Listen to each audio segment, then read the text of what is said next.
खरं तर महाराष्ट्रीय संत परंपरेनं उत्तर भारतीय संत परंपरेला त्या ठिकाणी मार्गदर्शन केलेलं आहे।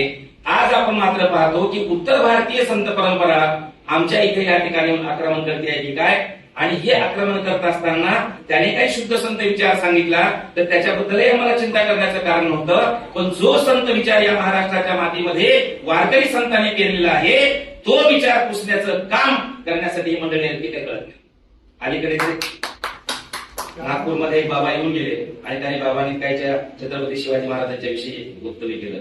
तेच बाबा मध्यंतरी पुण्यामध्ये पण आले होते आणि पुण्यामध्ये आले असताना तिथेही त्यांनी तुकाराम महाराजांच्या विषयी वक्तव्य केलं। काय म्हणले की तुकाराम महाराज की लुगाई पुणे गंडेशी व्यक्ती म्हणजे तुकाराम महाराजची बायको तुकाराम महाराज दांडक्याला मारत होती आणि हा बागेश्वर बाबा तिथे असा उभा राहून त्या ठिकाणी बघत होता। पण तुकाराम महाराजांच्या विषयी यांच्या मनामध्ये तिरस्कार असण्याचे तरी काय कारण आहे?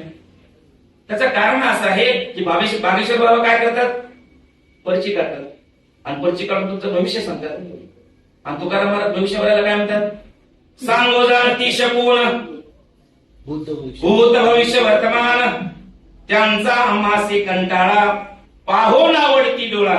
भूत भविष्य बघणारे हे भविष्यवाले त्यांचा आम्हाला पाहायला डोळ्यांना आवडत सुद्धा नाही। असं जर तुकाराम महाराज भविष्यवाल्याला म्हणत असतील तर त्या भविष्यवाल्याला तुकाराम महाराज कसे चांगले वाटतील?